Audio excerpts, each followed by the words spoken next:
So Colin Cowherd recently had a very controversial take about how he believes for USC to become a national championship contender again, they need to duck Notre Dame and take them off the schedule. Here's what he had to say. Quite a kerfuffle last week when I suggested, I believe rightly so, that as USC moves into the Big Ten, I would move off Notre Dame. I think you're going to have these... From a schedule standpoint? I mean, I got Penn State, Wisconsin, Oregon, Washington, Ohio State, Michigan. I think I can live without a November game on 11 degrees in South Bend, Indiana. But it's a bigger picture. My picture is if you want to compete for a national championship, and Nick Saban has got this, manipulate your schedule as much as you possibly can. You know what the bigger picture is from this take by Colin Cowherd? It perfectly encapsulates every reason for why USC football has been down for so many years.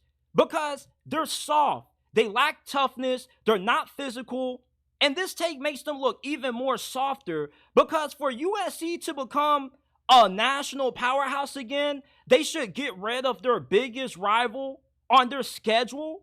So instead of, improving your recruiting, going out there getting better offensive linemen, better defensive linemen, the biggest Achilles heel that you have had for the last decade or so, instead of improving that area, you just say, let's make things a lot easier for us and get rid of Notre Dame. And it's not like Notre Dame has been some kind of national powerhouse in their own right. They've been better than what USC has been for the last decade.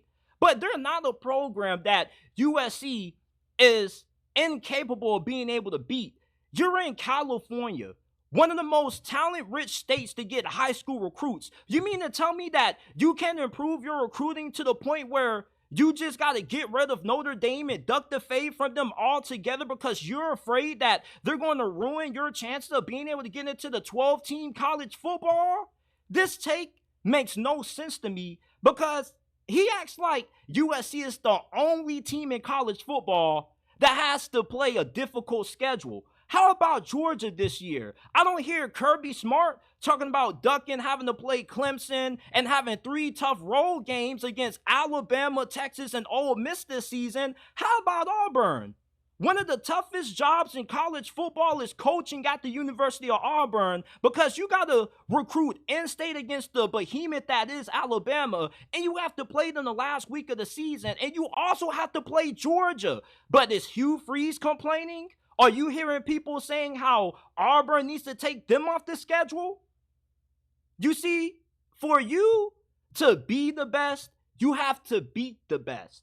And with how oversaturated these conferences have become due to conference realignment, everybody's going to have difficult schedules. Nobody's going to get a break. Even the teams that have weaker schedules compared to others are still going to have to play at least 2 very good teams.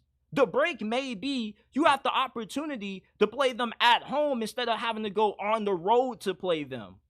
And just because Alabama under Nick Saban didn't always schedule tough out-of-conference opponents, that didn't mean they were ducking competition because the SEC has been so stacked the last decade that you don't really have to play a tough out-of-conference schedule if you are Alabama just because of how difficult the SEC West was for so many years. There has always been at least 3-4 quality teams in the SEC that were at least top 10, top 15 worthy. So it's not like Alabama went through a complete schedule where they only had to worry about beating 2 teams that mattered in Ohio State and Penn State, like Michigan had to worry about the last couple of years under Jim Harbaugh. The Big Ten is wildly overrated.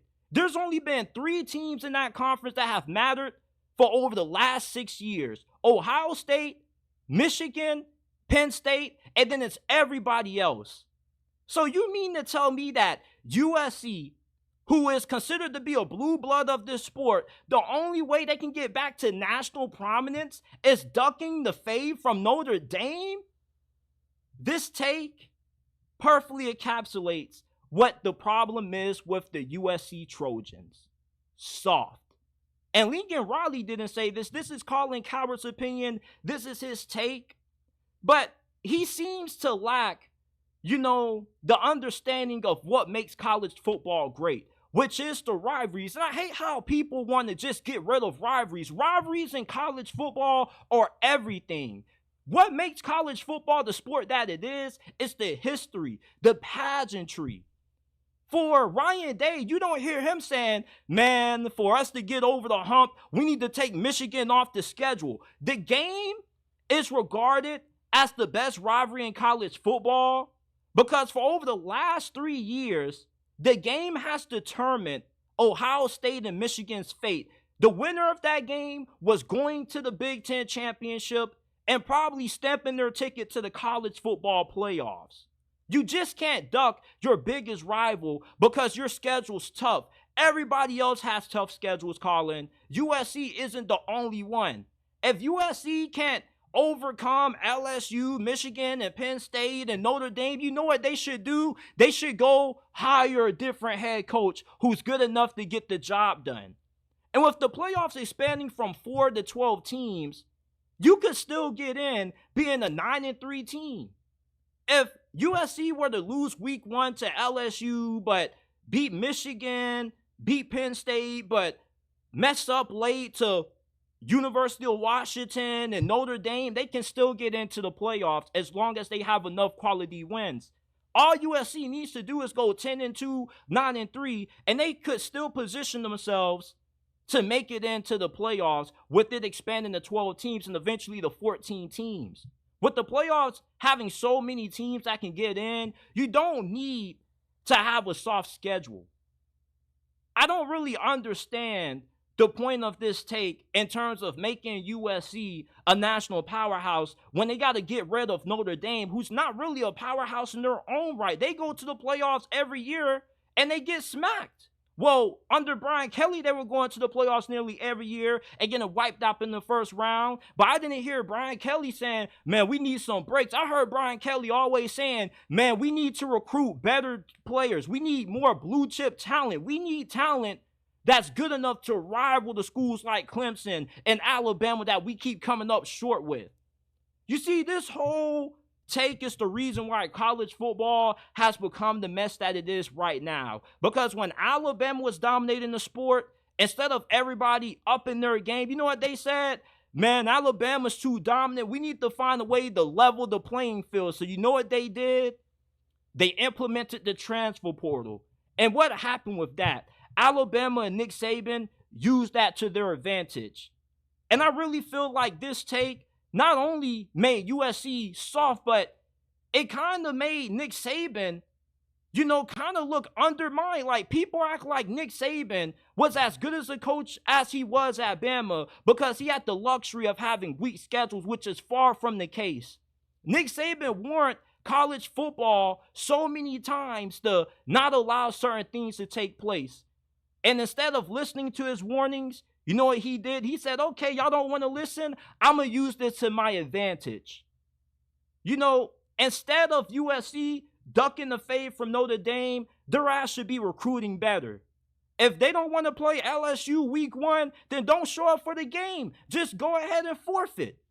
This is about competition. To be the man, you have to beat the man. And as a head coach and a competitor, you should relish the opportunity to have the chance for your team to prove themselves against the best competition week in and week out.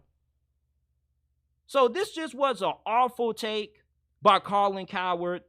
And I just felt it was ironic how he feels like taking Notre Dame off the schedule would make things look better for USC because it helps them sell tickets, helps them get back into the national championship conversation when you're still going to have to play a great team in the Big Ten championship regardless. If you make it, you're going to run into Oregon or Ohio State. So it doesn't really matter. But don't make it seem like all these other schools like Alabama and Georgia are getting cakewalks.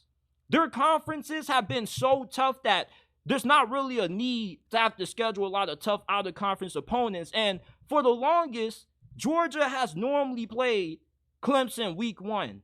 You know, Alabama, they tried to schedule some quality teams. Hell, they thought that FSU a few years ago was going to be good when they had DeAndre Francois and they went into that year a top 5 team and he got injured in that game. You know, FSU was supposed to be great that year. It's not his fault that FSU underachieved. What about when they scheduled USC a few years ago and they got smacked when USC came out with that dumb behind entrance? You know, they act like they were a bunch of dogs and they got whooped like a bunch of dogs by Alabama.